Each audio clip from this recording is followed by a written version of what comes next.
right now, one of the biggest mistakes with CMAs is doing cloud CMA. I'm going to show you how not to do that. I'm not saying it's not a great tool, but I think it should be one of just a few tools you use when you do a comparative market analysis. So if anybody wants to be brave, tell me how many different ways you do a CMA before you present it to your client. Go ahead and unmute yourself if you have an answer for that. Meaning a cloud CMA would be one way, a custom CMA would be another way. Maybe you do a tax data analysis and then you up it by a certain percentage. How many of you do more than one version of a CMA or method before you present it to your sellers? Seeing a few hands raised, that's good. Glad to hear that. So today we'll start with custom CMA because that's my favorite. And I'm going to show you a quick shortcut on how to do it faster in the future. But I don't want to go too far down that rabbit hole because we're going to try to keep it to an hour. Just for those of you who came for the SOI crash course, we can do that during the second hour. So in a custom CMA, one of the biggest complaints I get is that there's too much data to sort through. So before you commit to doing a custom CMA, I want to teach you guys how to create a new search. We're just going to go really quickly through this. So if you want to pull out your phone and record it so you can remember, I'd recommend that. So I'll give you a second to pull out your phone in case that's what you're wanting to do. So with a custom search, it's really easy to set up, but it will take some time once you're there. You just go into the search tab here and pull up a normal residential full search. Once you've got that up, most of us don't realize this is here, but it says create custom search right here at the top. So again, full search, and then you just go to down here and hit create custom search. Once you're there, you can literally choose what's in this search. So I just usually remove all. That leaves everything blank. And then whatever you use for your CMAs, you move over. So for instance, you're not going to look up who the co-agent is on a CMA, the agent, probably not the office, the public, looking for stuff like the type of house that it is, right? Maybe the acreage. You're probably not going to do a CMA based on solar. If you do, you can always do it the old-fashioned way, but we're just creating a custom one so that you can be quick. So once you've created it, you just drag over what you want. I'm just showing you how to drag over. Obviously, I'm not picking the ones you'd normally pick. Then you just give it a name and you save as a new form. Once you've done that, it will appear down here. These are your custom CMAs. And I had to stop making them during class because I end up having way too many test ones. But I just called mine CMA Pro. Mine is CMA Pro. And that saved me countless hours over the years. I'll show you why. I'll show you how it looks. It literally just has the stuff I use to do a CMA. So that's it. There it is. That's the only data it has. So it just saves me time. Otherwise, if I'm trying to do a custom CMA, I have to go through all of this data to find what I'm looking for. You see how much more there is? It just gets extremely overwhelming for some agents. I always recommend you set up a custom one. I'm gonna have to mute all again. Sounds like we're getting some feedback. Sorry, guys. If you're not on mute, go ahead and mute yourself unless you have a comment. I think we're getting some background noise.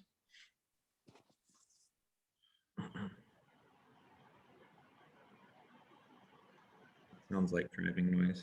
Sorry, guys, 1 second. There we go. All right, so back to what we were doing.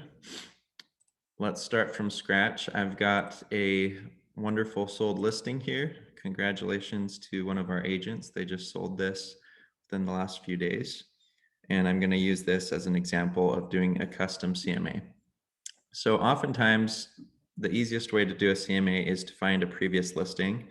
I don't want you to fall in love with the ease of it because sometimes data changes, like they might have finished more of the basement since last time it was listed. Maybe the other agent had the acreage wrong or they subdivided. You have to double check all the data with your seller, but I'll usually try to find an old MLS number because it makes it so you can autofill a lot of stuff. So this obviously has an MLS number because it just barely sold. So what I do is I pull up the old listing, if you have one, and then I will start just by copying the MLS number. Once I have that copied, I am able to go into my custom CMA that I told you guys about, my custom CMA search, with that in hand. And I prefer one column. If you're wondering why I'm changing this, it's just easier to look at. So I only compare it with sold data. Obviously, if you're wanting to show your clients what's under contract and active, that's different. But to get the exact value that I think it's going to sell for, I'll start with sold data. And then you want the same style of home. So I always pull it up on two separate windows so I can go back and forth and reference. So this is a multi-level home. I like to also compare it to a multi-level home if I can. Sometimes there's exceptions. We'll talk towards the end of the hour about how you need to expand the search sometimes if there's no comparables, but this one should be easy. It's in a pretty common location with lots of other multi-level homes in that area. This isn't so big of a deal nowadays, but I always exclude short sales. That will probably start coming to play more in the future, but short sales oftentimes will sell for less than what a traditional sale would sell for, so I'll exclude those. Now I go down to date and I will try to keep it within 3 months. So my math might be wrong there, but I'm going to go back to January 5th just to make sure we have enough comparables this time. Try to keep it within 3 months. And then the year is kind of the thing that's not as exact of a science. A lot of agents will try to keep it within 10 years. I find as the house gets older, going back even further in years doesn't affect it as much. The main thing you don't want to do is get too new, because the newer a home is compared to the one you're comparing it to, there's going to be a lot of upgrades and style changes and things that are really going to affect the value. So with this one, we'll just go back maybe to, I'll go down to 1960 and then up to 1990 and see what that does. So the year range, I'm going 1960, 1990. And again, you can adjust that. You can start tighter, and then if there's not enough comparables, you can maybe go up or down a little bit. Just try not to get too much newer. On a side note, and I don't want to get too detailed, but especially with multi-level homes, they changed in the 90s quite significantly, the style. So total square feet, I like to keep it within 500 on each side when I'm doing a custom CMA. So I'll pull this up, it's 2,600 square feet. So I will go down to 2,100 and then up to 3,100. So we're down to 80 comparables here. So now you want it within about a mile. I used to search it by zip code, but that's a big mistake because sometimes it could literally be half a block away from a different zip code because there's a lot of different zip codes. So I'll do the radius tool. You do that by pulling up the map and clicking on this little guy right here, this circle, and then set radius location. You put a mile, and here's where it comes in handy to have that MLS number we copied right at the beginning, because you'll just paste it right here and it will set within 1 mile. So here's a great example of what we were talking about earlier. When I hide map and go back to over here, we've only got one comparable. I found that a minimum of 3 is usually good. I don't like to go less than 3. I'd prefer 6 or 7, but 3 is my very minimum when I'm doing comparables. So that means we've got to adjust some stuff to get there. I don't like doing this, but it will be a good example of why I don't like doing this if I go up to 1998 and see what that does. So now we've got 4 comparables. So let's just go from there, just for the sake of time. I'll do view results. And then I select all of them and do a CMA report right here. So select all, CMA report. This will be up on YouTube probably later today or tomorrow if you want to rewatch this section. So we're going to use the MLS number we saved again. You hit on populate subject data, copy and paste it there, and then it will autofill those details. Now they changed something in the MLS now. You have to hit this adjustments tab and choose universal archived values. At least that's the one I've been doing just to get around that. So once you're there, it autofills all this stuff. This is when you need to do your seller a favor and make sure all of this is correct, especially if you're using a past MLS number. This data may have changed. If you don't have a past MLS number, you're just going to have to fill these in based on the information your client gives you. So once you've verified all that's true, this will give you a range. So the highest one sold for 520. Well, it didn't sell for 524. Sold for 560. Lowest one sold for 440. After adjusting for everything, it says this one sold for 524. If it was exactly the same, it would sell for that much. This one, if it was exactly the same condition and everything, it would sell for this much. So you got a pretty huge range there, and that's pretty common. So what I highly recommend you do, I don't see any other way around it, is you have to look at the pictures of all the comparables. And this can be tricky if you're doing the CMA before you go to the listing and you've never been there. So I will usually have this up on my computer with my hotspot ready to adjust so that when we get there, I can take away or add comparables, because I don't mind bringing a printed version just in case my computer's not working, but I actually love going through this with the client because it helps them be more realistic. And I'll explain that a little bit more in a second. So I'll sit there down with my client and I'll have this in front of me. We're talking about values, and I'll be like, let me show you how I come up with values and how the industry decides what values are. And they're really curious about this. You know, they just see numbers out there. Maybe another realtor told them, yeah, I'll sell it in a day for 420. And another one said, oh, I'll get you 550. We just need to take our time. But they have no idea what's going on. So I'll sit down with them and I'll be like, explain the program. This adjusts for all the differences. But the real key here is condition, because there's this huge gap here.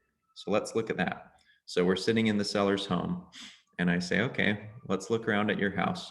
And as we're looking around at his house, we'll see what the interior of his home looks like.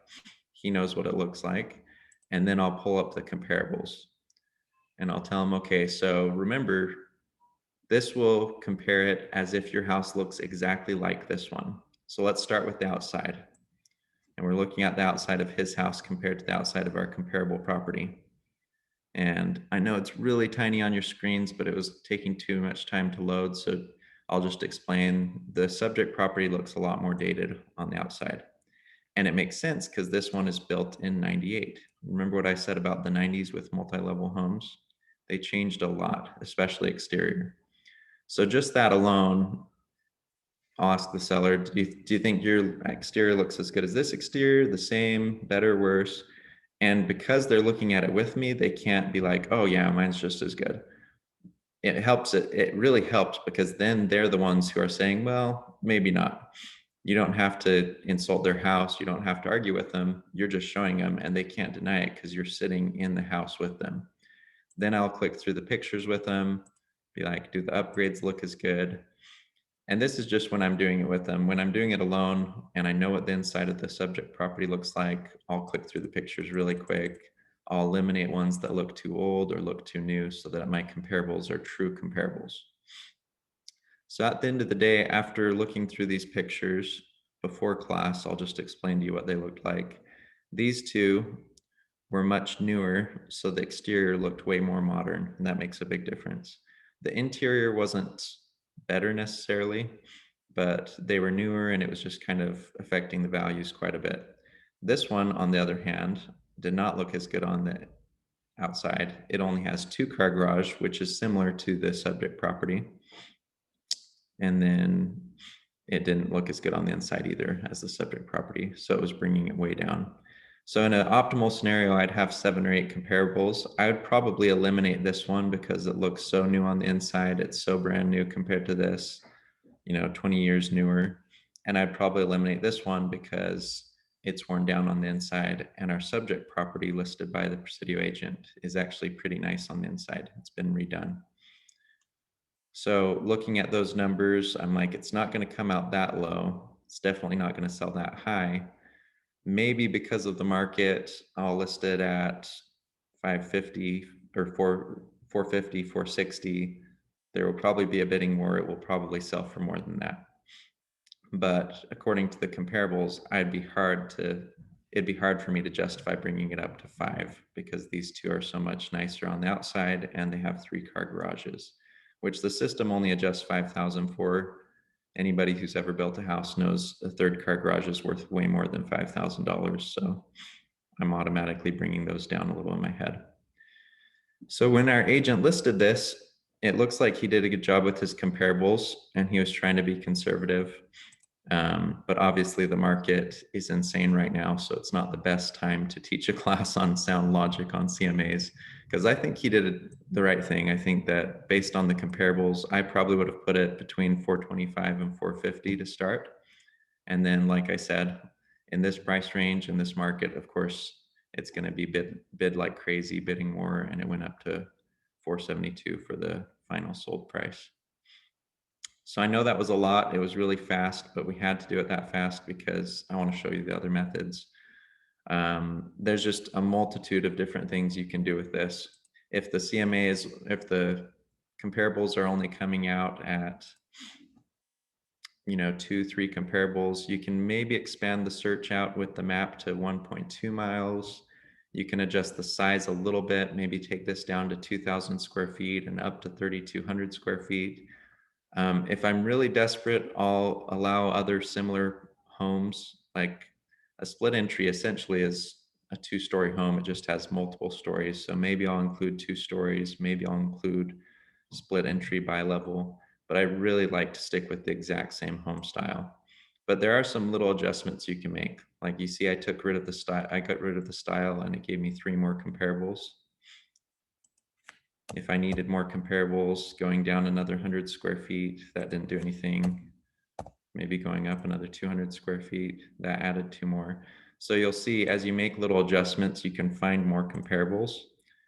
It's just I really prefer not to. I would almost rather go back and date a couple extra months and then just adjust in my mind for market increase. We all know what the market's done in the last few months. So if this pulls up another 12 more options going back 2 more months, I would want to keep that in mind. Like if one came in at 400,000, I know in the last 6 months, the market's increased by quite a bit. So I'd have to adjust that for my seller. But this is a matter of practice, just going through this. If you've never done a custom CMA, I'd recommend you just grab a sold listing once a day and just do one. With the method I just showed you, it's a lot faster because you're creating your own custom search. So you don't have to shuffle through a million different criteria like on the full search. You've got your own custom search to go through and just do a CMA a day. It's no big deal. I have a folder in my computer that has almost every CMA I've ever done. And last time I looked at it, it was over 10,000 files in that folder. So there's nothing wrong with doing extra CMAs. I used to do about 30 a day when I worked for investors, and you'll become quicker and quicker at it. All right, looks like we've got a comment. So in this market, would you price the home at the price the CMA comes in at and let the market drive it up? That was a direct message from one of you. I would not, but it's a matter of personal preference. I've found in my own experience that if you price it where you think it will sell, that affects the buyer's mindset. Like no matter what market we're in, it's hard to convince a buyer to pay significantly more than the list price.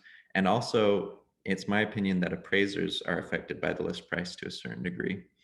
So I will try to list it for what I think it will sell for in this market. And it usually that's the starting point and it still gets bid above. So if you start really, really low, then yes, you'll get an even bigger bidding war, but it's my personal opinion, you might not get to where you would have gotten. So I prefer to always price it where I think it will sell, no matter what market we're in. But there's a lot of different opinions on that. Good question. So definitely not saying mine's the correct one, but there are varying opinions. So now if I'm doing this for a seller and I'm not just doing a really quick one for, a buyer who wants to make sure the values are there or something like that. If I'm actually doing this for a listing appointment, this is just the beginning, and I will have taken 30 minutes to an hour just to do that, because I'll look at the Google Street View to see if the neighborhood's similar, if the yards are similarly maintained. I'll look at, its location compared to busy roads.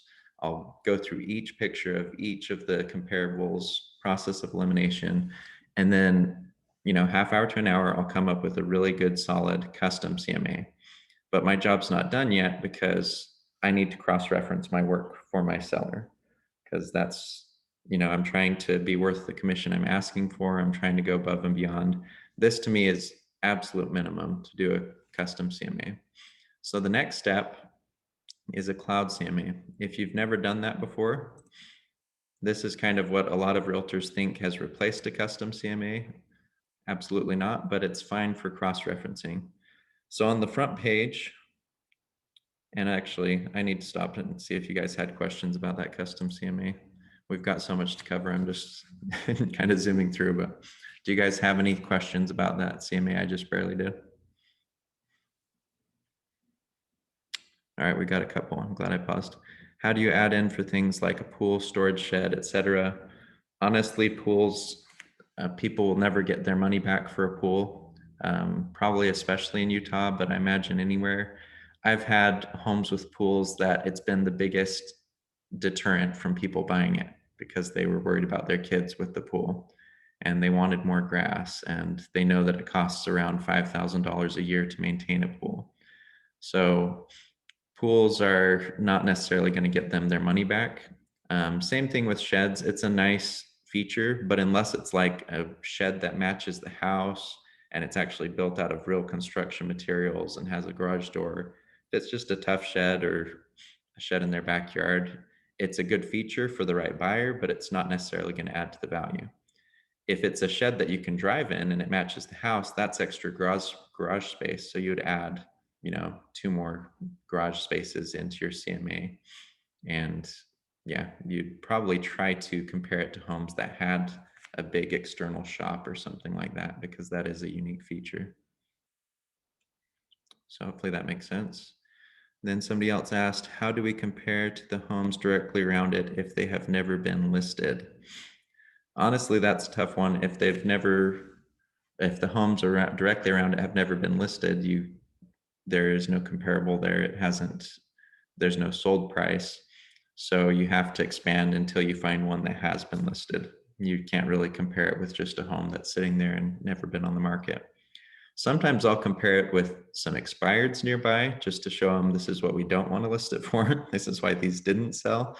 But the goal is to adjust things until you find a few sold comparables within the last 3 months, maybe 6 months to a year. But again, if you go back a year, you then have to be like, okay, the market's increased by X amount since then. So you have to pull out your calculator and add in the market's increase since when it sold. That's why you want to keep it recent, so you don't have to do all those extra steps. Hopefully that makes sense. Any other questions?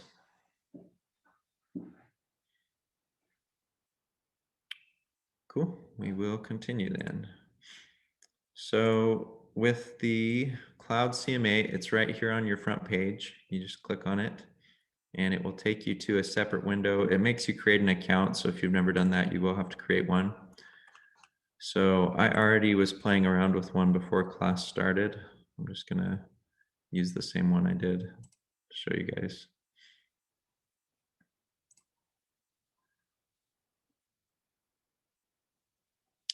So this is what you'll see when you pull up the Cloud CMA. You'll hit a button that says CMA report and it will take you here.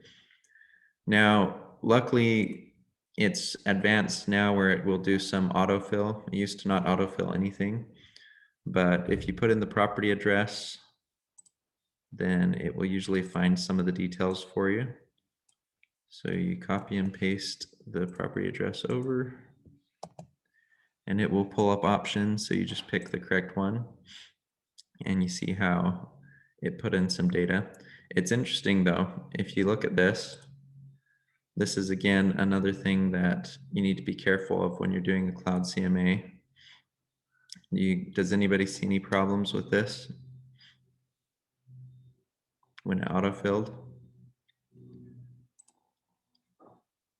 Got a comment here. Bathrooms are wrong. That is true. It says 1 bathroom. What else is wrong? 6 bedrooms. Square footage. Square footage is way wrong. Yep. Yeah. So that's why it really pains me when agents are going in there and just doing these as their CMAs, because it's really not accurate. So it's got obviously the 2 baths here that are 3/4 baths. It's got a full bath, and then it's got a half bath. So it's probably missing the basement is what one of you said, but it's definitely missing those 3/4 baths. But the basement square footage is not on there. So we got to adjust all of that, and I quite honestly don't know what calculation they're going to use. I'm just going to put in 3 baths because that's, you add the 2 3/4 and the half, and then the full bath, it's going to come out around 3 full baths. So now, once you've got that, you add your client's name and you hit fetch listings.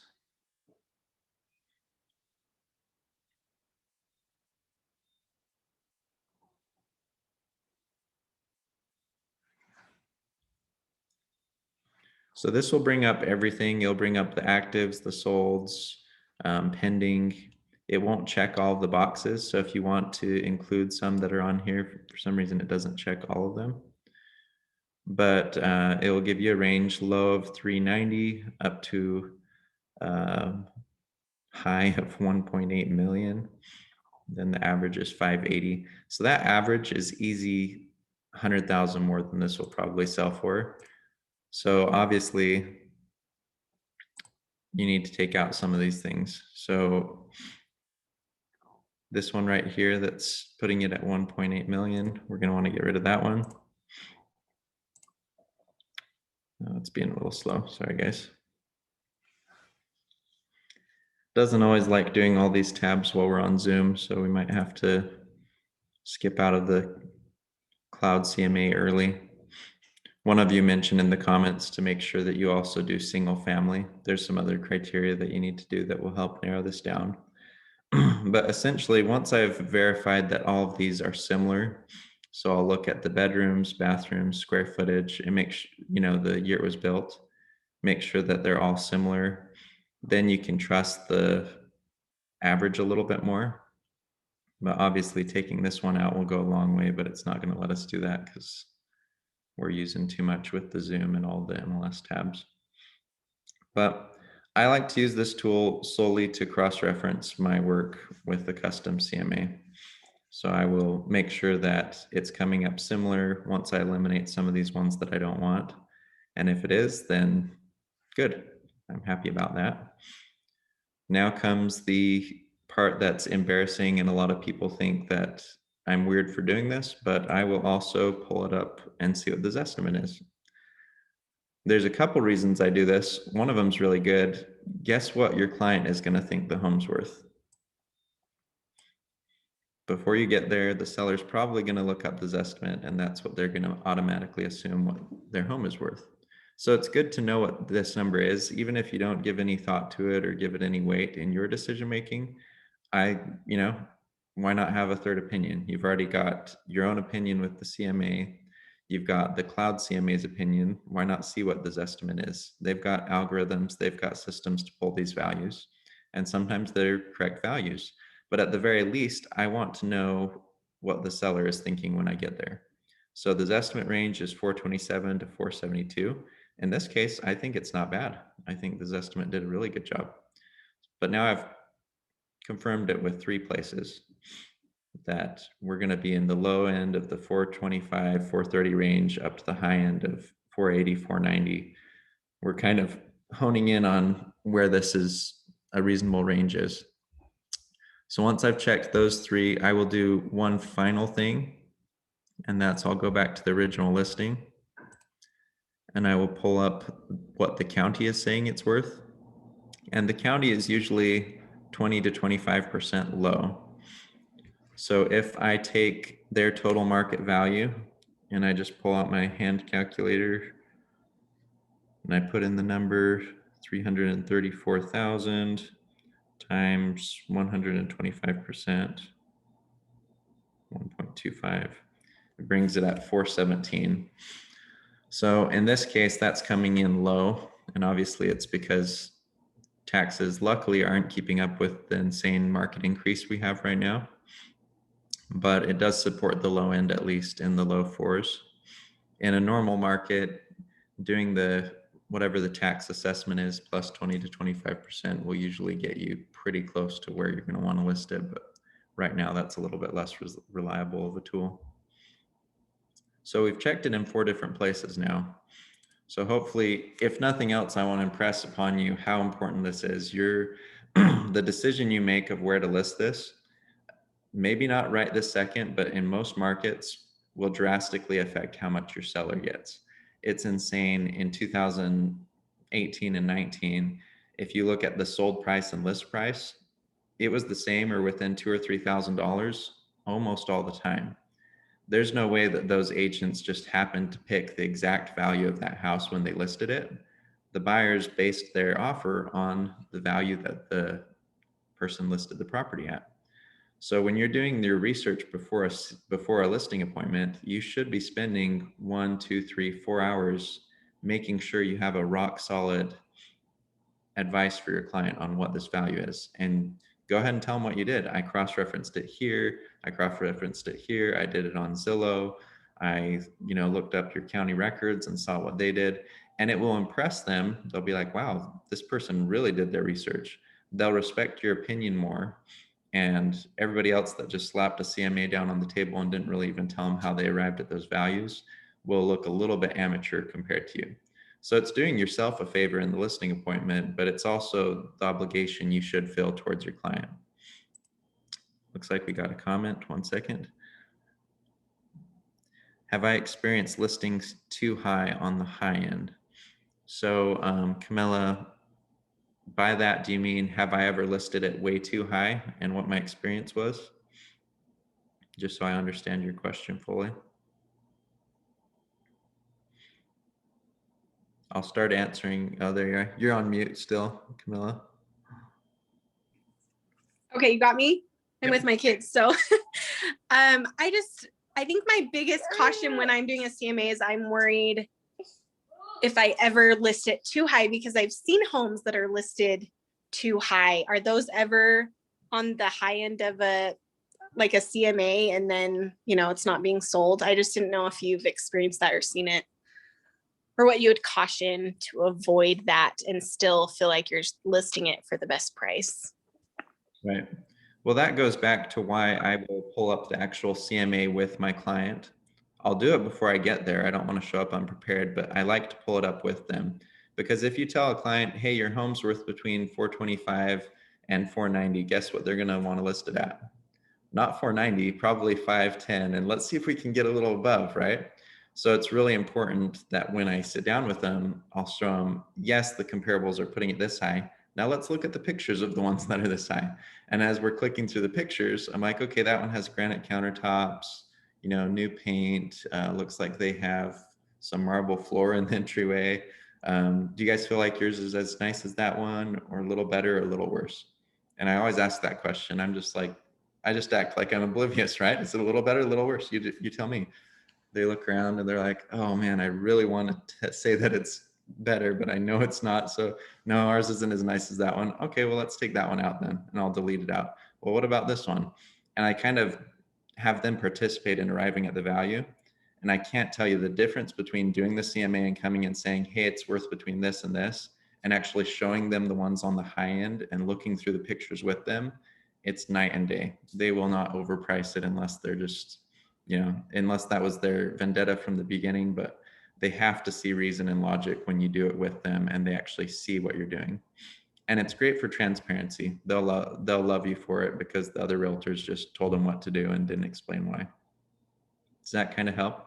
But to answer your question, yes, I have lost that battle before.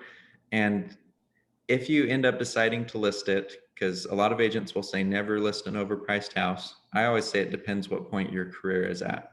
If you have 0 listings, you're a brand new agent, you're going to get experience, you're going to get leads. There's a lot of different benefits, but you have to prepare your client. You have to say, remember, I can't choose the price. You're hiring me, you choose the price.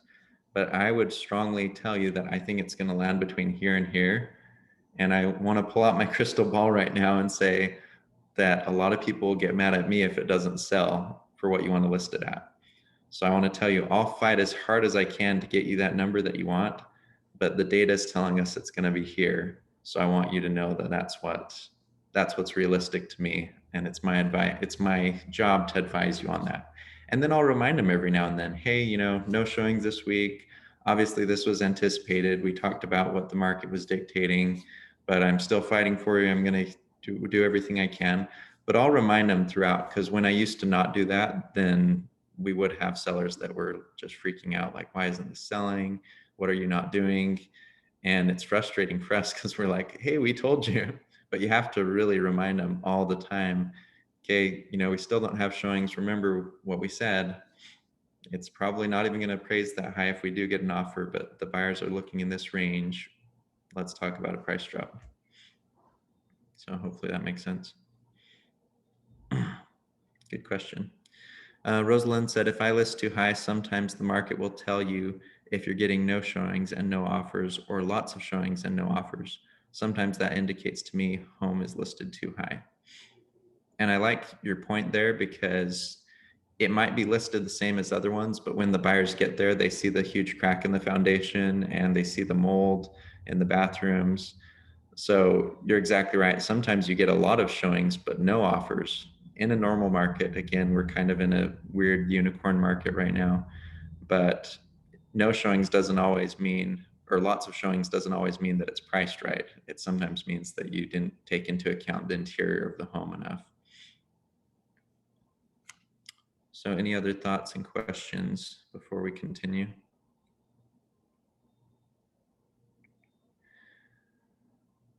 So really quick, I want to talk a little bit about how cool Google Maps is in the CMA process.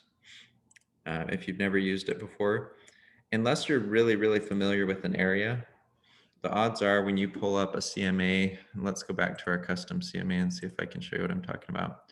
So we just barely did this CMA. If we're going to look at the map of this, we'll just go straight to map report.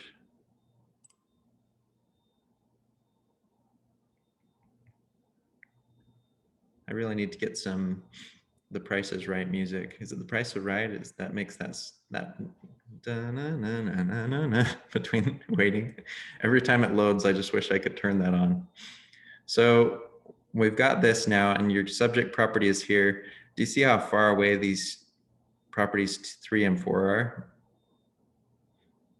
Not every state is the same, but I do know that in Utah, if you drive this far away, the neighborhood could look completely different. So, sorry, Jeopardy, thank you. Thanks, Rosalind. Jeopardy music. So these 2 houses especially, I kind of want to see what those look like. This is going to be a pretty similar neighborhood. So let's look at those. So I'll go back to where we were at before, where I had all those lined up. View results.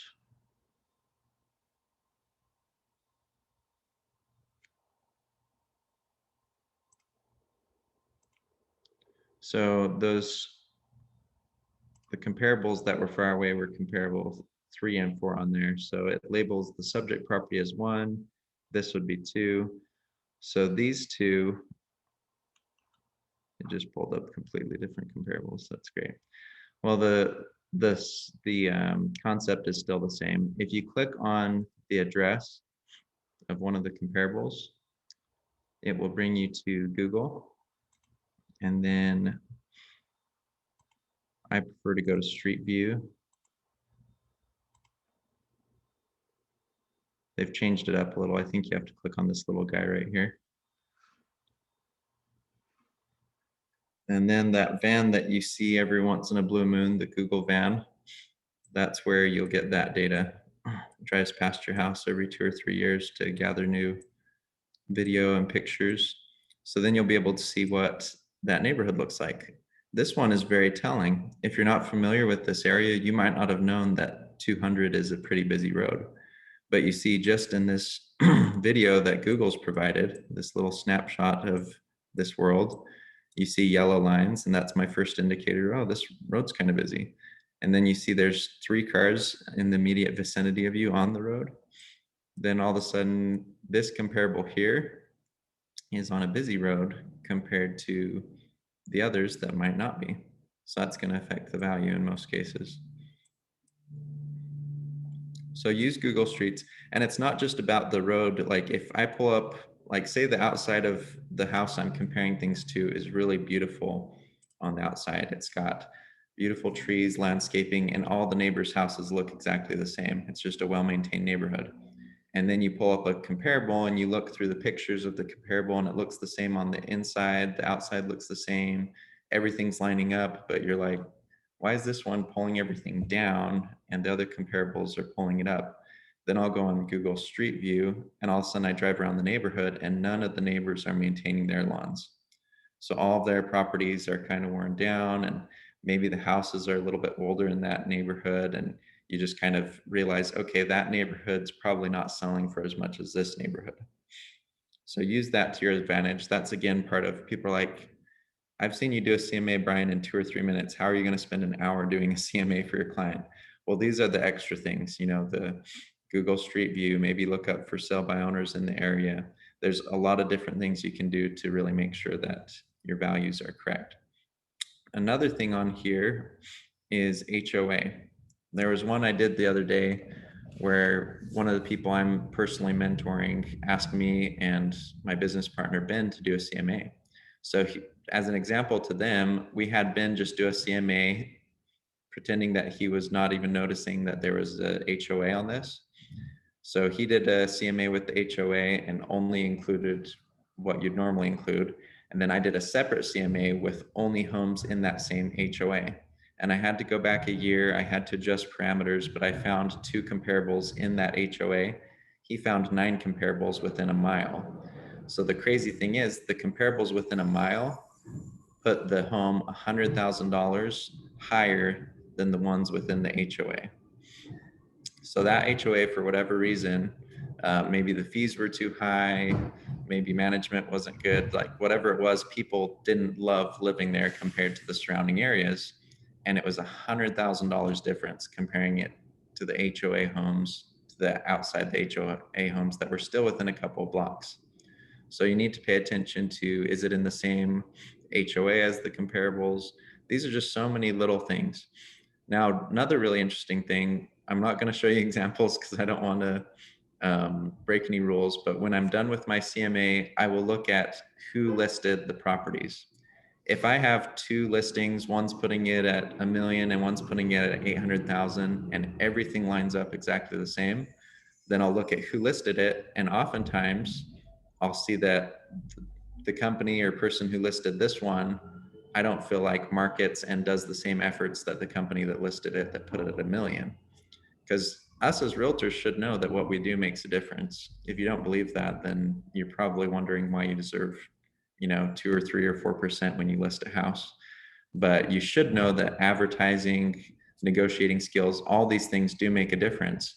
So when you're looking at comparables, you should look at who listed it and what they might have done, because that sometimes will tell you the story. You'll be like, oh, okay, that doesn't surprise me because I've seen a lot of listings from that specific company go a little bit lower because they don't do the marketing that this other company does or this other realtor. Because I know realtors who their listings are always much higher, and it never surprises me because I'm like, yeah, I know that guy. He spends a ton on advertising. I've tried to negotiate against him and I never win. So yeah, that guy of course got the higher values. So hopefully that makes sense. There's just all these little things that agents neglect when they're doing a CMA. And I want you guys to stop doing that. That's why I call this class the art of the CMA, because there's so many different factors you want to play with. And once you're done with it, you want your client to participate with you. in looking at it and doing it again with them. Sometimes I'll start from beginning to finish with my client again. I already know how it's going to end up, just like with this class. I did the CMA before class, and then I did it again with you. But I just kind of like to show them I'm not making this up. These are real values, especially if you don't know them, because a lot of people will assume that realtors are just telling them what they want to hear or what the realtor wants them to hear. So if you guys didn't notice, the home we did the CMA on ended up selling for 472. I think in a different market, it would have sold for about 450, which we got to give them their props when they earn them. Zillow had it at almost exactly 450. I think that's what the home was worth. I think the extra 22,000 was because of the market we're in, but our agent listed at 425 because that was the strategy they were using. It was kind of on the low end, and a lot of people will do that to get more showings. Nothing wrong with it. It's just depending on the approach that you and your client come up with. But I think that the different methods we used, if Cloud CMA were cooperating and loading, I think they all would have landed right in that 425 to 480 range. So it's just something to support your values. Any questions? Because I know some of you guys did come here to talk sphere of influence crash course, so I want to respect that and switch to that as soon as we're done with this. But what questions do you guys have, if any, on the CMA aspect? I don't have a question, but I have a comment. One additional thing, because everything you said was phenomenal. The only other thing that I would do is look at the home's price. Once you've determined your value, look at how many homes are priced within that area, within 10 or 15, $20,000. So you know where you sit within there. Because I have recently had one where I was able to increase the property by $50,000 because we were the lowest on the market. And I raised it 50,000, just under what the next highest one was. And we got that, and it appraised for it as well. But it's 50,000 more than what the CMA was saying. Awesome. Just a thought. No, thank you. And in my rush, you did point out something that's really important. After you're done with the sold CMA, you do want to go and do an actives, one with all the active properties, because no matter what the other one's sold for, the actives are your current competition. So you want to know where those are at. Whether that affects where you listed or not, it may or may not, but it might affect your advertising or what you're going to expect, and your client should know. And like we said earlier, you might want to pull up the expireds if there are any, just to kind of show them the consequences of listing too high. The tricky one is under contracts. We don't know what they're under contract for, so you can pull them up, but you almost have to treat it as an active, because the only price you know was the active listing price. You don't really know what it's under contract for. Great comment, Brandon. Thank you. Anybody else have a comment or thought? I have a question, because with what you just said, I listed a townhome that the comp supported the price that I was at, and there was a exact comp 2 doors down that was under contract but not closed. And that was kind of my question, is like the comps would have been much higher, especially in this market, had we waited until that closed. But how do you base that with something that is just under contract? Is it best to just, like you said, leave it as an active property? Yeah, I mean, unless you can call the agent and ask them what it's under contract for, which they'll never tell you. I mean, sometimes they will. Then really there's... She said she gave me like a range, but it was nothing substantial. Yeah, I mean, if they gave you like a $10,000 range, then that's fine. You could assume on the conservative side. And if they say, well, I'll tell you it's between 480 and 500, then okay, I'll just say it's 480 and use that. But outside of them giving you some sort of clue, all you can assume, I mean, you can maybe base it on the rest of the market. Okay, it went under contract in 2 days. It's probably at or above list price. Went under contract in 15 days in this market. Maybe it's below list price. But it's a guessing game with those, which we try to avoid. So the goal is data outside of under contracts to support your values. And then somebody said, I understand that something was changing with CMAs. Do you know what it was regarding? All I know is that they changed that thing where you have to do that final step when you're about to populate subject data. You have to choose universal archived values or no concessions. That's the only thing I've noticed, but there could be more changes coming that I don't know about. Any other thoughts on this? And by the way, if you could put in the chat box or just raise your hand if you came for the Sphere of Influence class, because I don't know how many people actually came for that. Just somebody told me that that was announced somewhere. I'm going to do it either way, but just wanted to make sure. Okay, good. At least some of you came for that. All right, one more question about the CMAs, it looks like, before we get started on that. When offering on behalf of your buyers and preparing a CMA, how do you advise when the sell price isn't as predictable right now? When offering on behalf of your buyers and preparing a CMA, how do you advise when the sell price isn't as predictable right now? Well, I'm just brutally honest with my buyers. I'll tell them exactly what's going on. I'll tell them what my CMA says. Hey, the CMA is coming out at 600.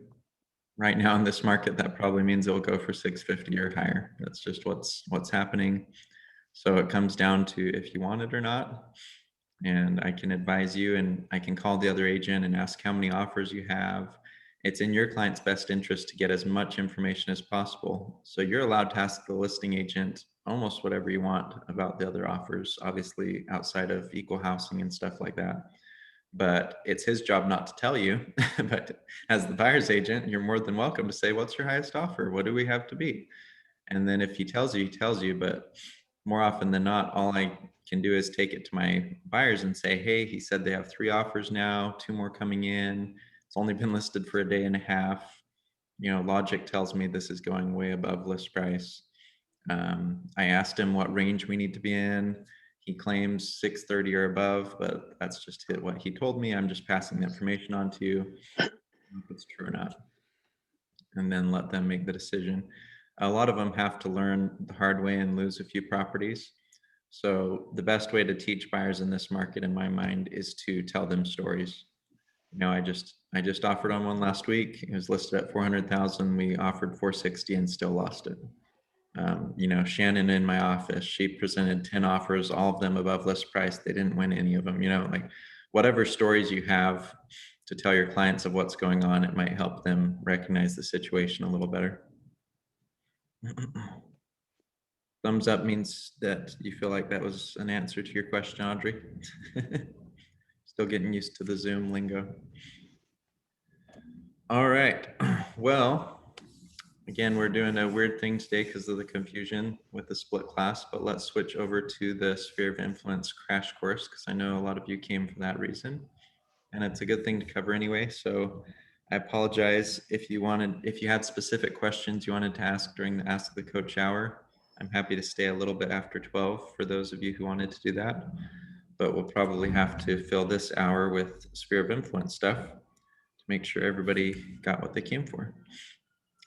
So first, before we get into the Sphere of Influence crash course, I like to make a point and ask you guys what CRM you are using right now. In the chat box, or just unmute yourself if you could tell us which CRM you're using. I'd appreciate that.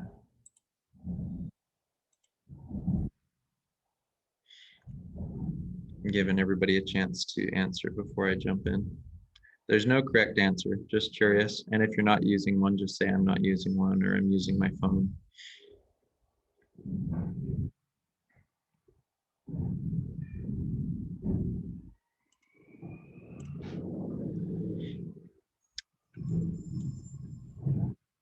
Pro agent, we've got nothing yet.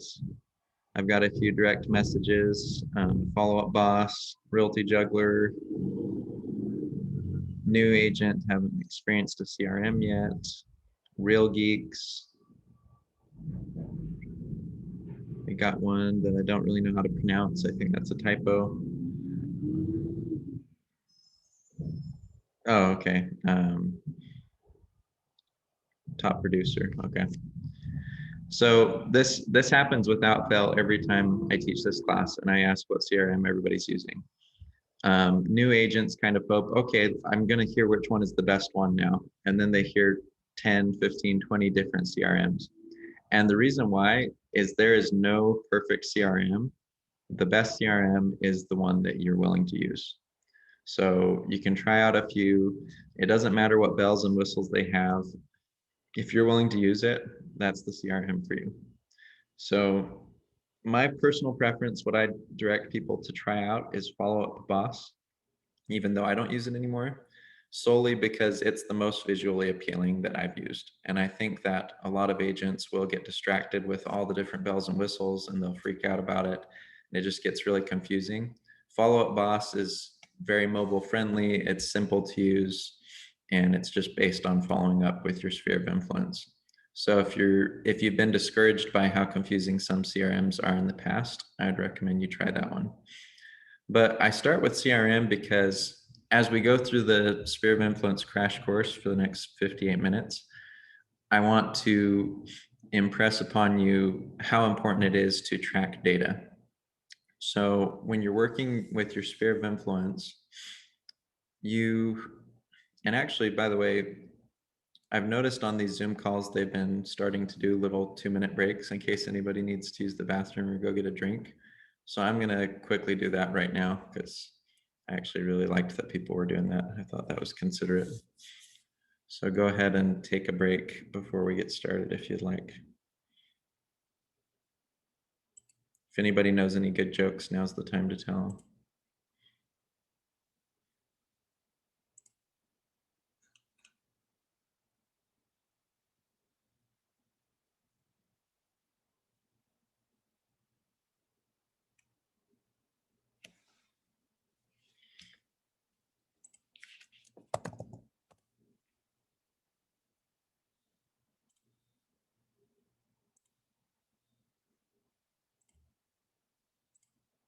So we'll just give everybody till 11:05 to get back from their break.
All right, well, hopefully, actually, I literally see an empty chair, so I'm going to wait another minute to make sure everybody has a chance to get back.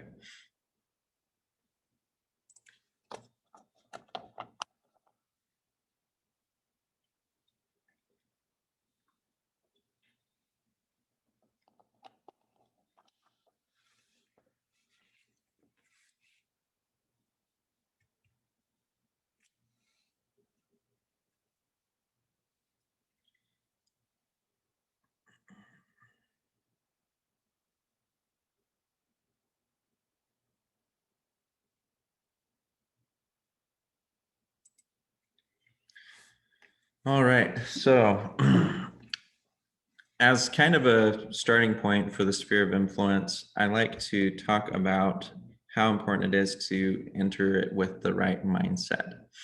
One of the biggest problems that I've heard agents have with working their sphere of influence, and it's such a big problem that some decide not to work it at all, is the feeling that they're trying to make money from friends and family, and that they're creating ulterior motives in their relationships, and they just start to see people differently. Like, oh, I need to make better friends with that guy so he can use me to be his realtor. And they start to feel a little bit slimy. So the first step to creating a great sphere of influence and creating a plan for it is to start looking at it differently and start having a different mindset towards all of this. So I've found that the best thing to help you with that is to recognize that the reason real estate is amazing is we're paid to help our friends and to build new relationships with new friends.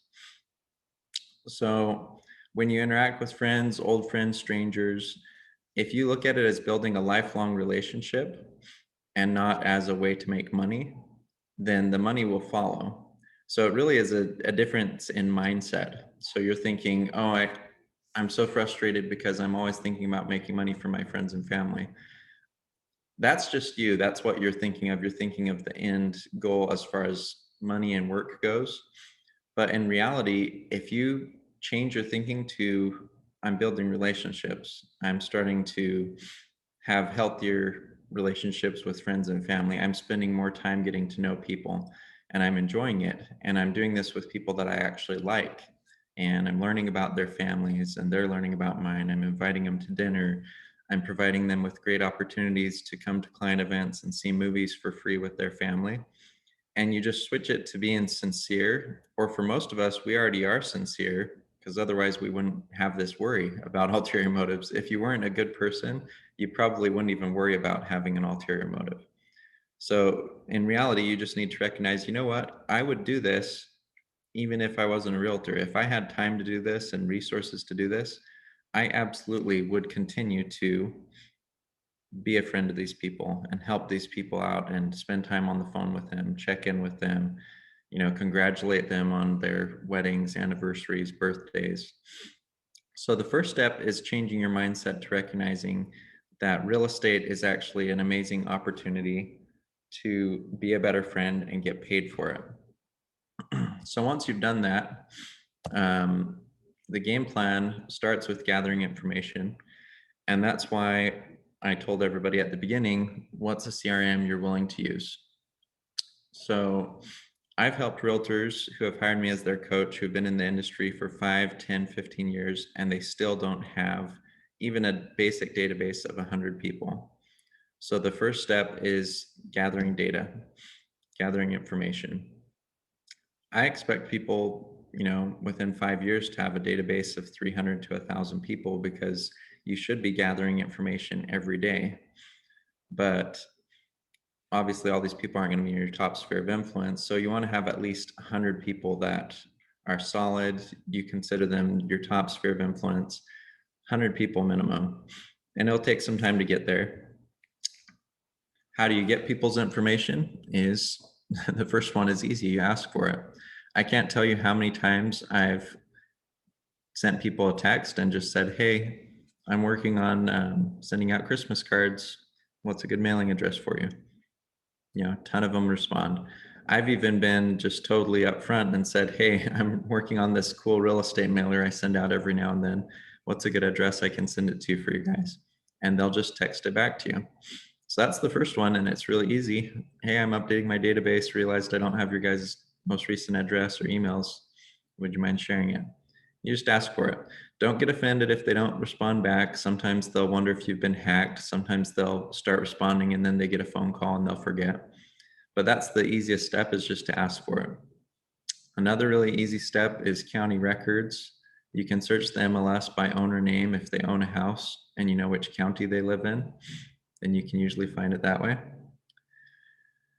Then you can do, title companies can help you out in some cases. The Facebook About section will sometimes have their email address. Sometimes it will have their cell phone number. Not all the time, but you can sometimes find it there. Birthdays, 99% of the time, are on Facebook. And then another great one is client appreciation events, drawings, giveaways. I always try to gather as much information as possible at client appreciation events. So once you have the data, the Next step is to store it in an organized way. That's why we talked about a CRM. As long as it can hold, their name, address, phone number, email, those are obviously the basic things. But I would hope that it has a little bit of advanced features. If they don't have it all the way down to kids' names, it should at least have a notes section where you can put notes about them. So with the sphere of influence, you've got a lot of things you're focusing on. You want to get data and information, but you also want to actually learn about them and become good friends with them.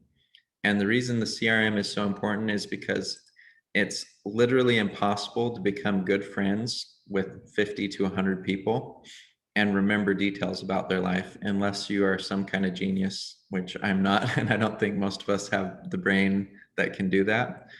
So when people label you as a good friend, those are the people who remember their dog's name and remember that they were trying to get a promotion 3 months ago and remember all these little things about them that their acquaintances wouldn't remember or even know about.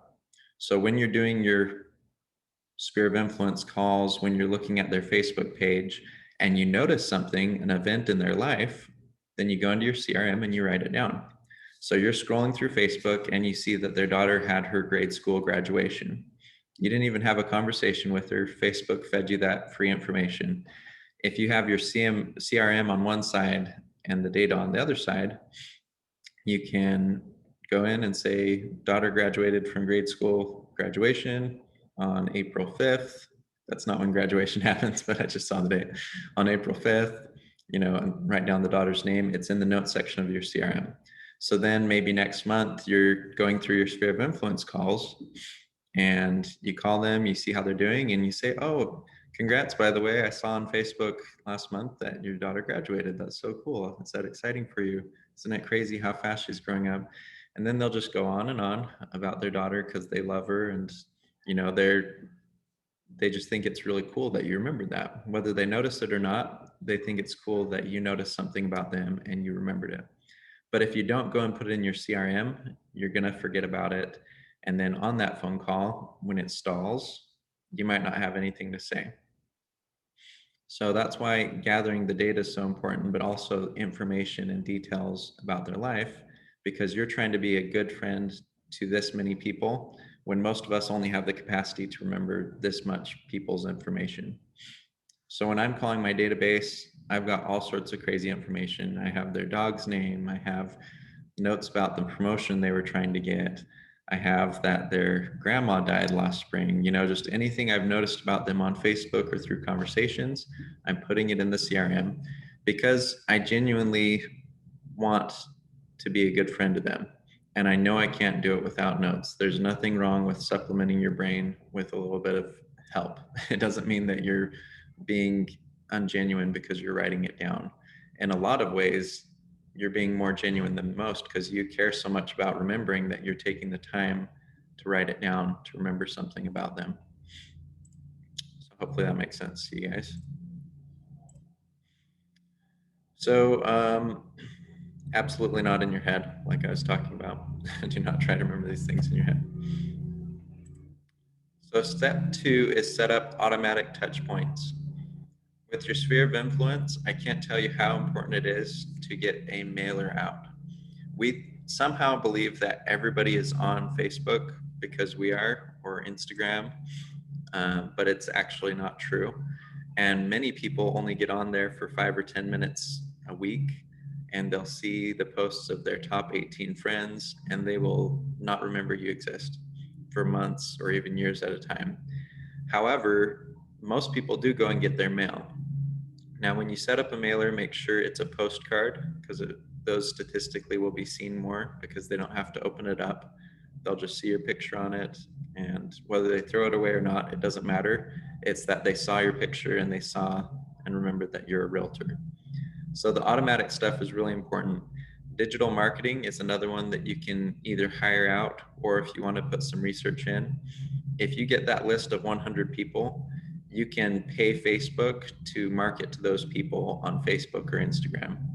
What that means is during that, for those people that rarely get on there, it will put your picture and your ad in front of them as an ad. So they don't actually have to see your profile or go past a post of yours. they'll see your advertisement.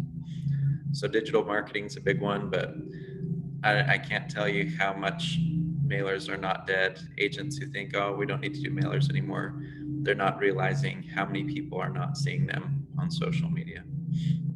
So make sure you set up the automatic stuff, mailers, preferably mailers and digital marketing, and targeted Facebook, Instagram ads as part of that digital marketing. So set up the automatic stuff. So then the unautomatic stuff, the touch points that really make a difference, the automatic stuff is to remind them why they want to refer you and why they want to use you. To set up that relationship, it has to be through things on this list. I know an agent who does 100 pop buys every 3 months, and he told me that he gets at least one client every round of pop buys, whether it's a referral or the person is like, oh, I'm so glad I was here when you dropped this off. I've actually been wanting to call you to do a CMA on my house, whatever the case may be. Pop buys is an opportunity to skip the phone, skip text, skip all these non-personal things and just get straight in front of somebody.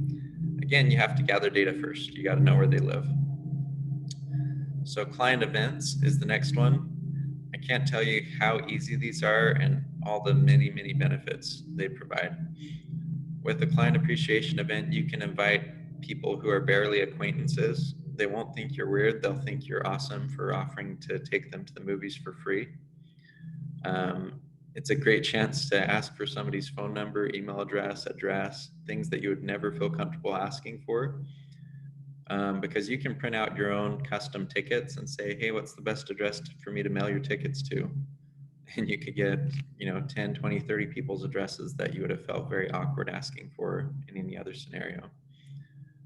The other great thing about client appreciation events is if you take advantage of them, you're getting 4 or 5 touch points per person that attends, and 2 or 3 even for the people that don't attend.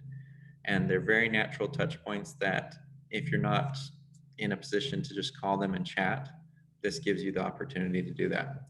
For example, Evie's our wonderful broker down in South Jordan. I'm gonna pick on her for a second. So I'm gonna pretend to call you and invite you. Well, actually, let's pretend I don't have your number. You're an acquaintance on Facebook.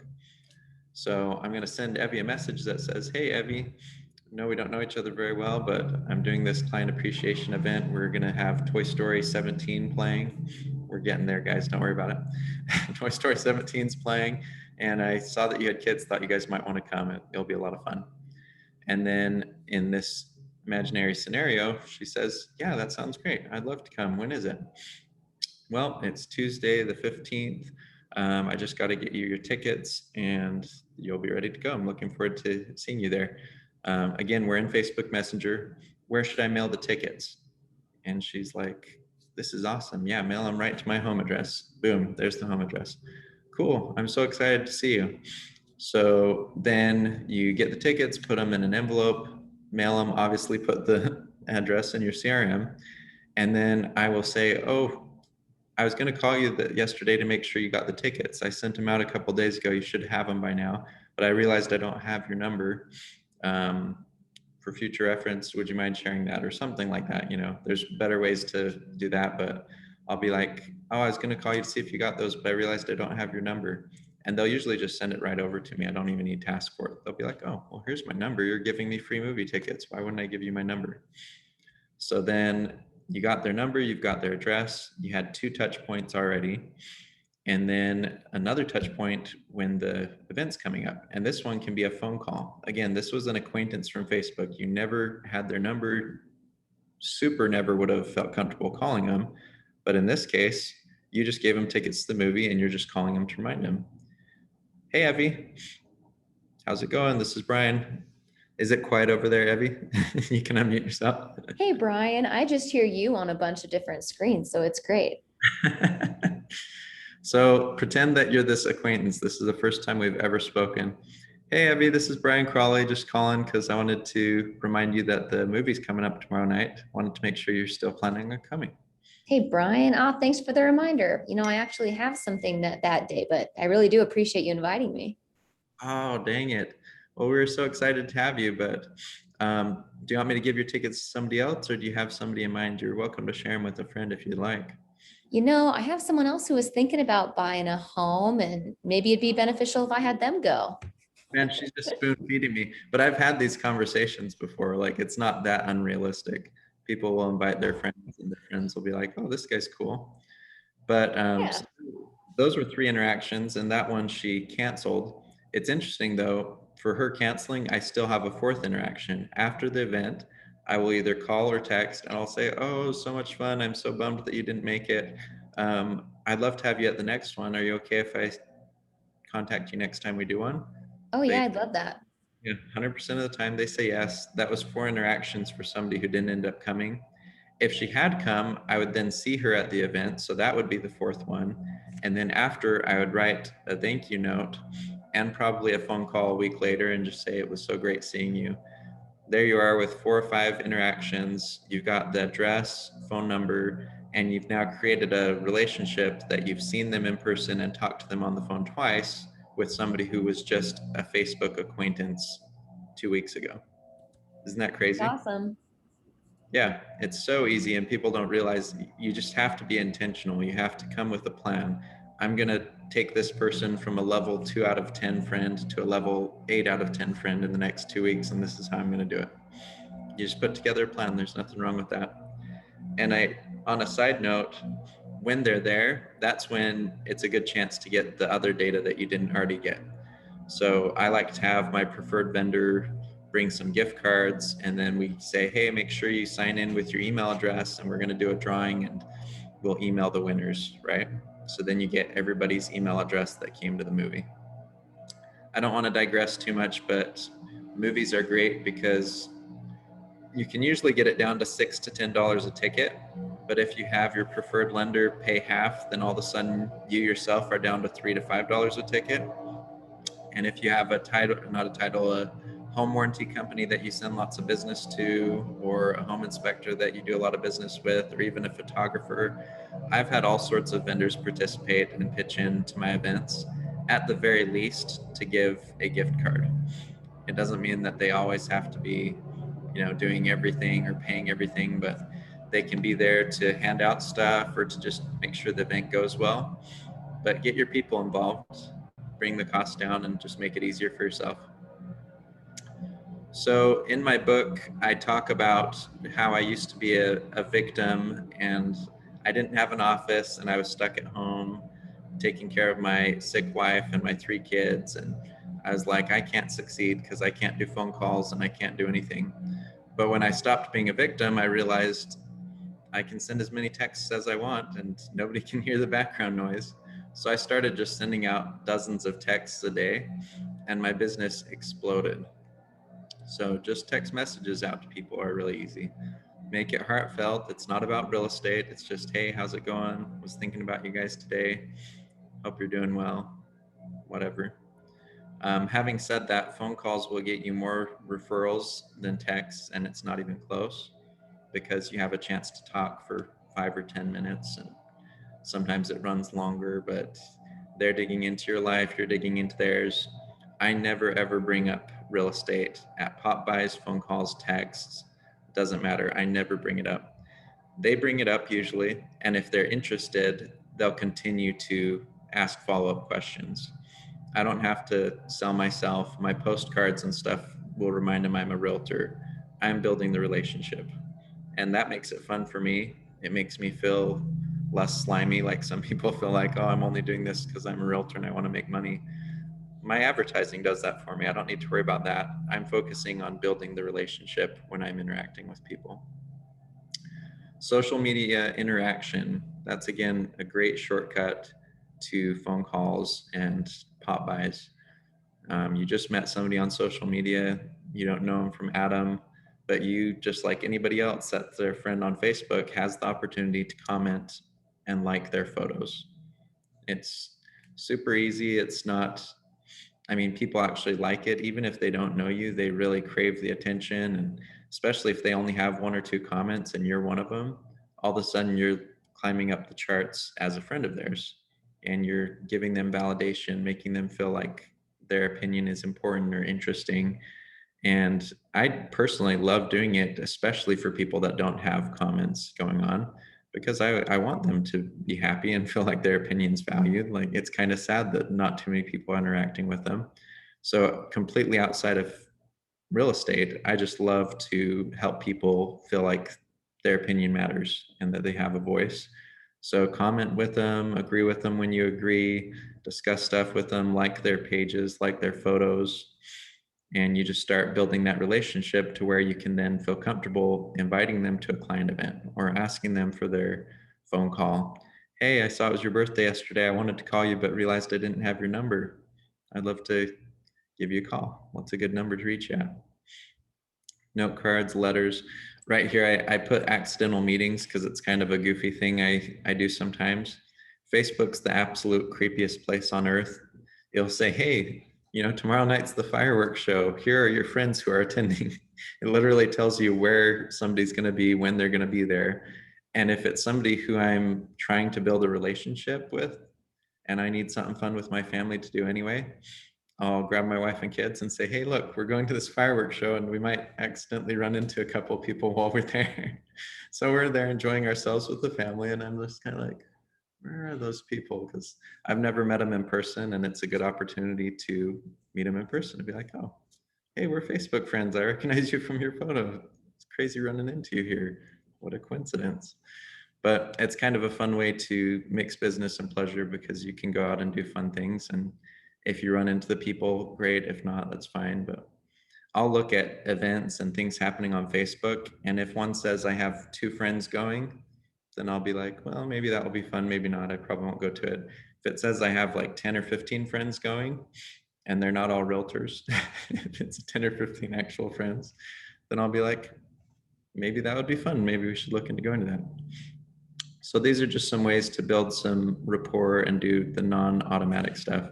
Again, the automatic stuff is what's going to make step 4 with the non-automatic stuff a step that's more pleasant and less intrusive, because you're just building the relationship and being a cool person that they want to get to know.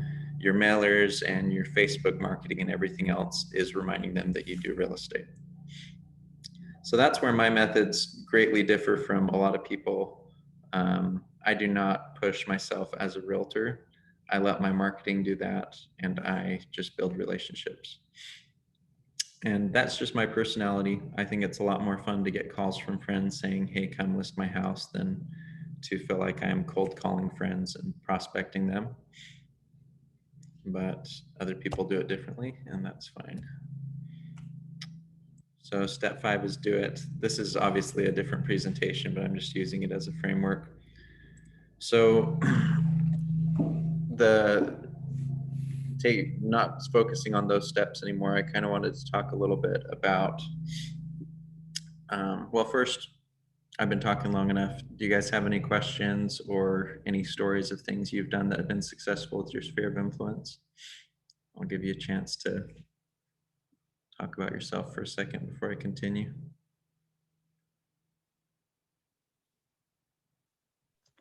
You're talking about the mailers, like the postcards and stuff, and that's a automatic touch point. Do you like set up with a company to just automatically set them out like once a month or something? Or what? I've never had experience with that. So how would you do that? Yeah, that's why it's so important to get that list of 100 people, because you just pay them monthly and they send it out. So I would look into Boomerang or Sendisations. Sendisations is one word. Those are 2 good ones. It's interesting that you have to follow these up with the other activities though. I hate and love the story about this realtor who was sending out recipe cards. That's something that Sensations will do. That you can do a recipe card line or whatever you want to do. She was sending out recipe cards to this family for like 5 years, and she gets a call from them one day and says, hey, I really miss getting those recipe cards. Could you send them to my new address? They had totally bought a house without her. And they legitimately didn't realize that those recipe cards were a real estate marketing thing. They just got them and they looked at the recipe and they thought she was this really cool recipe card lady. They totally glazed over that. And it's a sad story, but it illustrates a very important point. The automatic stuff is a reminder. It's not your main thing. Like there needs to be Facebook stuff going on where you're talking about showing homes, or, you know, every now and then you have to be marketing yourself. But you better believe that she wasn't calling those people regularly or doing pop buys, because they would have found out through conversation that she's a realtor. But she thought that her mailer was going to get her business, but it just got a bunch of recipe card loving people that just thought her recipe cards were cool. So you got to be careful, but it is essential to have that in place. And I always tell people, if you have to cancel Netflix or sell your favorite TV or some baseball cards or something to afford a mailer for a year, you just have to do it. You'll make the money back, and it's an essential piece of your business. You have to have a mailer going out. Brian, I have a question on that. What's a typical cost associated with something like that? Anywhere between 50 cents and $1 per mailer. Depends on size. There's some that are only about that big, and then they've got the huge like 8x11s, glossy finish, magnets. Boomerang has a really neat coupon on it. So that one's a little more pricey because they're actually providing something for the people. Like sometimes it's just a free ice cream cone or something. It's not even a buy one, get one or anything. But there's also, I don't know if they're still doing this, but I used to really like The World's Most Interesting Postcard was the name of one.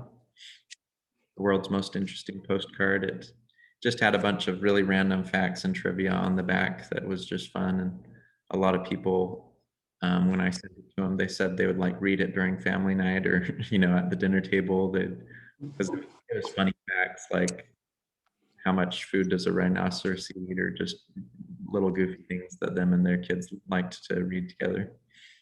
Hey, Brian, this is Cindy Poole. I teamed up with a lender that comes into our office and just mentioned to him that I was working on some addresses, and he immediately jumped on the fact that I was going to do mailers and wanted to go in half with me. And so I split the cost with him. Just to give you an idea, we did sensations. We did 150 mailers. He split the cost. It's around $212 for just the cards themselves for the full year.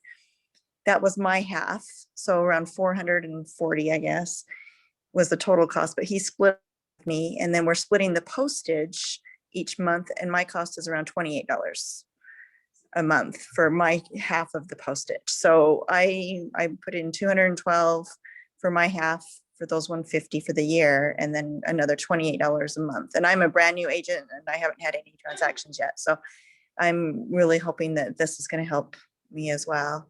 But check with a lender or a broker. They're really excited. In fact, the same guy wanted to hook up with somebody else in the office as well. So they're anxious to do those mailers with you. Yeah, just doing some quick math in my head. So you're only spending like $40 a month and getting 150 cards out. That's amazing. Yeah. Or less than, yeah, about 28. It's, yeah, my cost is 28. So. Well, I mean, counting the printing divided by 12. Yeah. Yeah. So. Yep. And that will be worth it, but it has to be supplemented, like I said. So. Right. It's awesome that you got that set up so early on in your career, because a lot of agents don't do it, either because of cost or just effort. Go ahead, Brandon. Do you recall there was Presidio had a guy come on, I want to say it was like a year ago, maybe more, that he would actually send out magazines. And it was like, I want to say it was like $6 or $8 for an annual magazine subscription. And there was only like 40 magazines that you could send out, but he'd send it to his people that were previous clients. And so they'd get an automatic monthly reminder that, oh yeah, Brian's sending me this magazine. He realized that I like golf or whatever. And I don't know if you recall that class. I can't remember what his site was, but it was pretty interesting way of a follow-up. It's not necessarily marketing to new people, but it's following up with your current sphere of influence. I actually am doing it right now. Okay. I mean, I assume it's the same thing. And I I would highly recommend it. It's been pretty cool. I'm going to show you what it looks like. I guess I don't have it right in front of me, but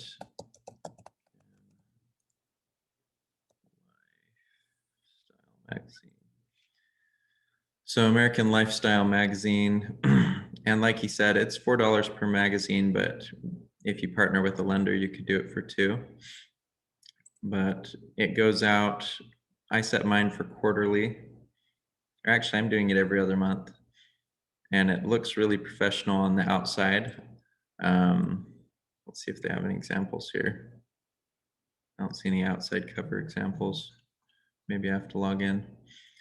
But it's like one of those home magazines that you'd pick up in the waiting room of a doctor's office or whatever. It's just got all these beautiful pictures on the inside and home tips and different things like that. And I really want to show you what the outside looks like, but it puts your picture on the cover so you look like you're the one that produced the magazine. Just looks super professional and nice looking. And then they've added something recently that you might not even know about, Brandon, that they didn't have before. They now scrubbed your list of people you're mailing it to up against a Google alert, because you know how creepy Google is. They store all of your data. So when those people search Zillow.com or homes for sale and whatever, it will actually put them on a hot list and send it to you every month. So of my 130 people that are on there, it sent me 9 last month and said, these people, you know, Google's telling us these people might be looking at making a move. And 7 of them I'm working with right now. Like, that's how accurate it was. 7 out of the 9 are already my current buyers or sellers. So I know that that was accurate by them. And the other 2, I'm like, maybe I need to up my game with those 2 and give them a call and see how they're doing. So that's a pretty cool tool, and it looks really professional, but that one's really pricey compared to Sensations or something like that. So I'd recommend doing something you can afford to send out at least. I mean, I want to really say it has to be once a month, but if absolute worst case scenario, do it every other month and make the sacrifices you need to make to get there. So once you've got that going, you've got automatic stuff going, then you just need to be looking for as many opportunities as possible to advance the relationship and stick out from their other group of huge friends.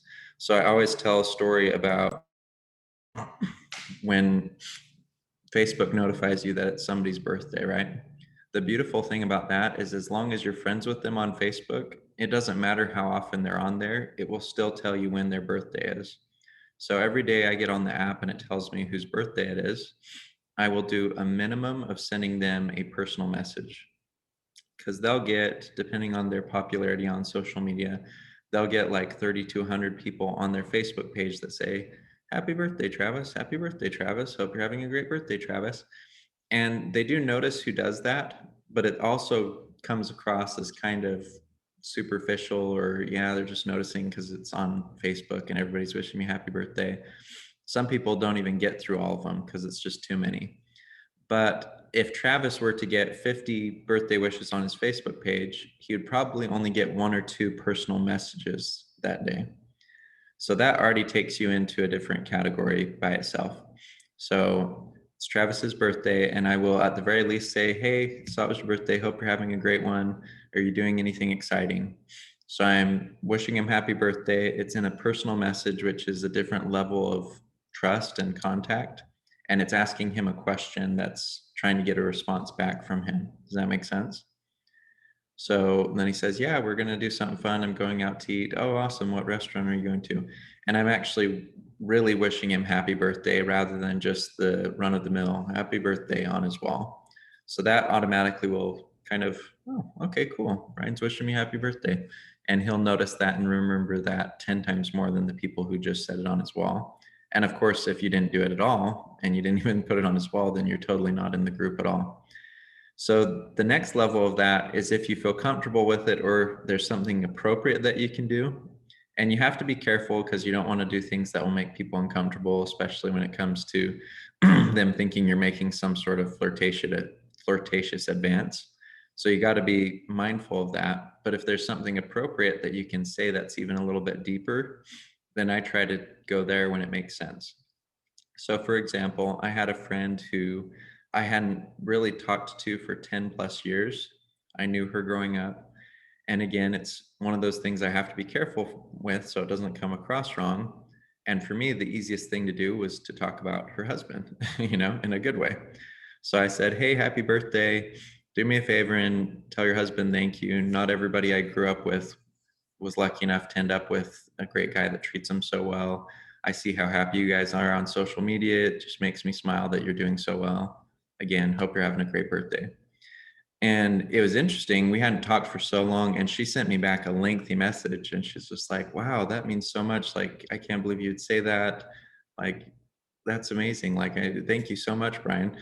And she just had like a very, very positive reaction to it. And it was appropriate because I was just complimenting them on their relationship, and it wasn't anything weird. Crazy thing is, she called me 2 days later. First, she had to message me because we didn't have each other's number. Called me and said, hey, we're looking for a house. They came into town. They didn't even live in the state. They came into town. We looked at houses for 3 days. They bought a $600,000 house.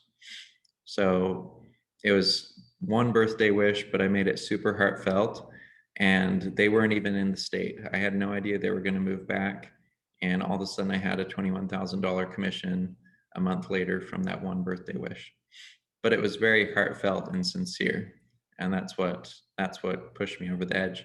And I actually found out they were actually pretty far down the rabbit hole with another realtor that they just weren't quite vibing with. I found this out way after the fact, like months later. Thank goodness they didn't have a buyer broker signed or anything like that.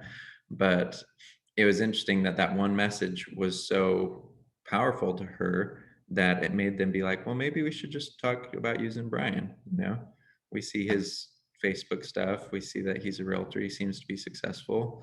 And yeah, Brian is a good friend. We should talk about using him. And I have multiple examples of similar things. That's probably the most dramatic and easy because it was just showing homes for a weekend and all of a sudden we were under contract. But I have many, many friends who I could see a direct correlation between something I did on Facebook or reaching out to them, and then all of a sudden they became a client very soon after. Any thoughts or questions about that?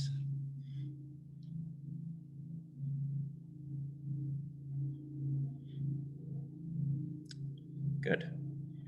So a lot of people ask me, okay, well, it's not always someone's birthday. So how do I, you know, if I'm trying to go from a Facebook acquaintance to somebody that they feel comfortable getting a Facebook message from, what other opportunities are there? And the answer is pretty simple. You just have to pay attention and you have to be looking at the right people.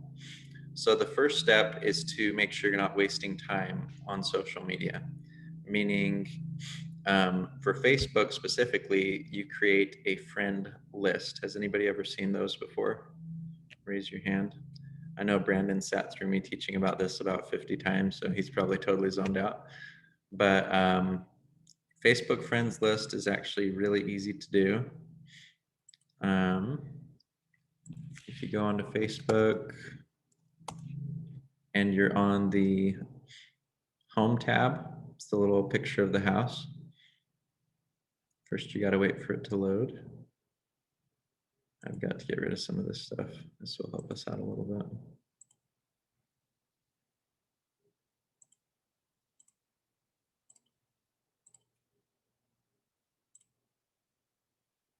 All right, come on, Facebook. We're all depending on you. Here we go. So do it at first on a desktop because the mobile version isn't as friendly for this. But if you are on your desktop, I'm just going to tell you what it should look like. There's going to be a home screen. It's usually a little picture of a house. There it is. So if you're on this home spot, then on the left side, you'll see this See More drop down, and it will have a friends list section right here. It's really easy. And this is just a shortcut. You don't have to do this, but this just makes it a little bit easier. It's really easy when you click on friends list, you can hit create new. And when you create a new friends list, you can just name it and add people to it. And I created one called Presidio Agents that I'll click on right now. And then it creates a whole new timeline where you're only seeing the stuff that they post. So if you have 2,000 Facebook friends, but you're only really trying to build a close relationship with 200 of them, you can add those 200 people to a separate friends list. And then when you're scrolling through, all you see is their posts. You don't see any of your other 1,800 friends. So here's an example right off the bat. 1 month old, hard to believe. How easy is it for me to send her a personal Facebook message right now? I can say, holy cow, I just saw your picture of your cute baby, 1 month old. That's amazing. Just wanted to say congratulations. Again, it's all about how people perceive you. Only friends really send you Facebook messages. Friends or somebody trying to get you into multi-level marketing. Since you're not trying to get them into multi-level marketing, you're a friend. So yes, you could post on here like, looks like, oh, she just barely posted it, but I'm sure she'll get 5 or 10 comments and everybody will say how cute, blah, blah, blah. But you'll probably be the only one to send her a message. And then you're opening up that relationship to the next level of comfort. If they're comfortable with you sending them a personal message, they're probably comfortable with you sending them a text. And then if they're comfortable with getting texts from you and you start that type of relationship, a phone call is not too unusual. Or like we said earlier, inviting them to a client appreciation event is pretty natural. But, you know, graduations, they just barely got the job they've been wanting to get for a long time. There's anything they post about that they're proud of on Facebook, it's probably not that weird to send them a message rather than to comment on their page. But if you do comment, make sure it's something that will solicit a response. Because again, you're trying to build a relationship. You're not just throwing stuff out from the peanut gallery and being one of their many, many Facebook contacts. You're trying to actually communicate with them and grow a relationship. So they say, they post something about them being on the beach at Hawaii. Everybody says, oh, that's so beautiful. Oh, I'm so jealous. Wow, that's amazing. You say, wow, what a great sunset. Is this your first time in Hawaii? They respond back, no, this is our 3rd time. Oh, so cool. What's your favorite island? And all of a sudden you're communicating, having an actual conversation with them and building a relationship with them. So again, you've got the automatic stuff, you're gathering data and information so that you can get them invitations to things, all of your mailers, but then you're actually connecting with them and you're building up to where you can have phone calls and more intimate type of connections than just Facebook. But Facebook is such a cool tool because it enables you to go from acquaintance to friend.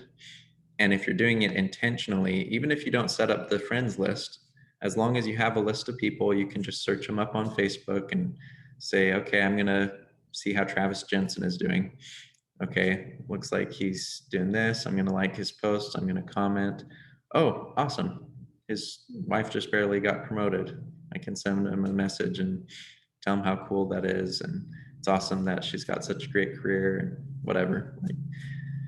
But point is, you can take them from being somebody who doesn't know you exist except they accepted your friend request to somebody who they're actually messaging on Facebook and communicating with on a weekly basis on their posts and everything. So you're entering a different level of friendship, and hopefully you're also putting that information in your CRM. So once you do this for a while, you will start to get to the point with most of these people where you feel like, okay, they're comfortable with me. If you're posting on social media about your real estate career a lot, they'll start to have confidence in you as a realtor just for the fact that you're posting stuff. They assume you're successful. So they're comfortable with you. They know you do real estate because Facebook is pulling up the algorithms and showing them your posts because you're communicating with them. They're getting your mailer, you have reputability, but are you really to the point that you're gonna be able to beat out their uncle who's a realtor and their neighbor 4 doors down that's a realtor? To get from there to a friend on Facebook and somebody that they trust as a realtor to their realtor, that's when you have to be doing the phone calls, you have to be doing the one-on-ones. And to me, my favorite thing is dinner parties. Because if you invite somebody into your home to have dinner, that's kind of the next level of trust. Like you're actually letting them into your space and feeding them a meal. And that kind of goes back to, you know, the Stone Ages, like how many, for as far back as we have records, sharing a meal with somebody, giving somebody a meal, inviting them into your space is a way of showing them like a strong level of friendship or connection or some sort of treaty. But it's a powerful thing to do that. And even taking them to lunch or dinner is effective, but something about inviting them into your home is kind of next level. And it creates an atmosphere to get to know them better and to generate referrals. Every time I do a dinner party, I try to cap it at 2 or 3 couples because you want to be able to have long, like meaningful conversations with everybody. But I'll either get, you know, I'll talk to them about their work, their life, their kids, and naturally they reciprocate and say, oh, well, what do you do? Or how's work going for you?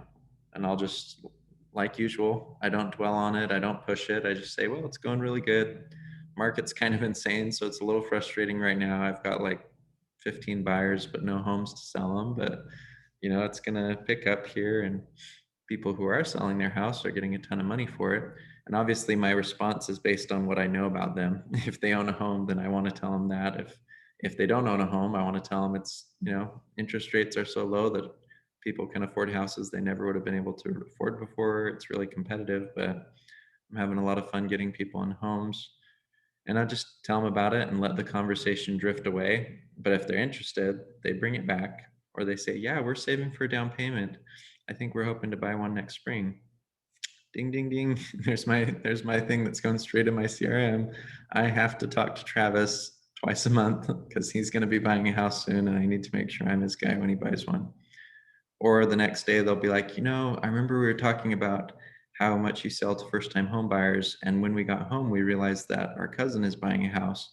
Do you have time to call him? And it's almost like you're doing them a favor, but having that much time in someone's home or in a restaurant talking to somebody about them and learning about them, building trust and rapport, all of a sudden for the next week, 2 weeks, 3 weeks, when real estate is mentioned, they're on like high alert, remembering you and remembering those conversations.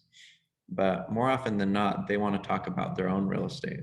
Yeah, I've thought of investing in real estate. I don't really know what to do, but it's something that I'm always interested in. Do you work with investors? Yeah, I actually do. I'd love to talk to you guys about it. That's a really interesting topic. Then all of a sudden you have a investor presentation you can set up later on. But those little small gatherings are really powerful for taking people from acquaintance or, you know, Facebook friend to all of a sudden an actual real friend. And that's what puts you in contention with their top 2 or 3 realtors rather than the vast 5, 10, 15 realtors that most people know. And from there, it's just frequency of contact, making sure that they're familiar with you, that they trust you, and that you got your automatic stuff going. Thoughts, questions?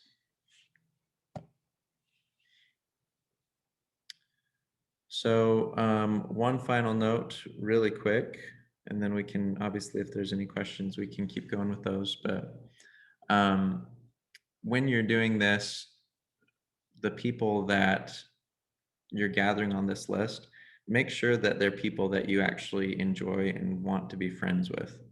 And I'll tell you why. Like, I'm not saying don't work with people that you don't want to be long-term friends with. There's going to be somebody you meet at an open house and they're very, very difficult, but it's how you make a living. So you're going to help them, right? But right now, when you're creating this list of 100 to 150 people, you're literally having the opportunity to choose who you work with in the future, whether they're good friends now or acquaintances. I had one guy put on my list that didn't even know I existed. I don't know why he accepted my friend request, but after seeing him on Facebook enough, he just looked like a really chill guy, and his wife seemed really cool. And I'm like, I would like those people to be my clients long-term. So I started taking them through this process, liking, commenting, inviting. Eventually I had them over to dinner. They invited me to their daughter's birthday party. Like it escalated, but I chose him as my future client because I could see that he was a pleasant, nice, fun person. So when you're creating this list of your future clients, make sure it's people that you will like your career if you have to work with them. You're having the opportunity to choose them in advance. Now, every year you're going to get leads, referrals. You're going to work with people that aren't on that list that are difficult, but it's worth it because of the money. But at least those 100, 150 people, choose people that you want to have a lifelong relationship with, that after you retire, you're still going to enjoy those relationships. And if you weren't a realtor, you were just a billionaire that had nothing better to do, you'd still want to get to know these people, because that will make it so you enjoy it, it's genuine, and it will make it so you can be a realtor for the next 30, 40, 50 years. You could be a realtor till you're 100 years old, and it doesn't matter because you're just interacting and having fun with your friends, getting to know them better, getting to know their friends. It becomes a lot of fun. So this is your one chance to choose your future clients, and choose them wisely. Don't choose based on, you know, just price range or how close they are to buying or selling. Those are leads. Those aren't your core sphere of influence. Your core sphere of influence is people you like. Does that make sense? So I can't tell you, it's happened several times. I've helped somebody, made a lot of money. It wasn't all that difficult, but I didn't put them on my list of 150 plus people. I'll still send them mailers, stuff like that, but I'm not going to go and call them and actively pursue that because we just didn't gel well. And it wasn't a fun experience. It was unpleasant for some reason. And since I have the choice, I'm going to choose to pursue relationships that I enjoy more, so that they're more likely to use me, because I only have so many hours in a day. I'm not going to invest more into that. So hopefully that's helpful to you guys. Obviously, if you're planning on coming to Champions training, we have a lot more classes on sphere of influence in a lot more detail. The reason this is called Crash Course is hopefully it's a good reminder on some of these things, and it's a good opportunity to be like, oh, okay, these are the things I need to be working on, but definitely wasn't an in-depth look at every step. So hopefully you guys can come to Champions training in general. We're starting next week at 10 a.m. It's a 10 class series. The sphere of influence stuff, I believe, are weeks 5, 6, and 7, but you'll see those announced, and I won't be an idiot this time and put the wrong thing in my calendar. So I'll actually teach the correct thing next time. But hopefully today was helpful with the CMAs and the sphere of influence. Any questions before we take off for the day?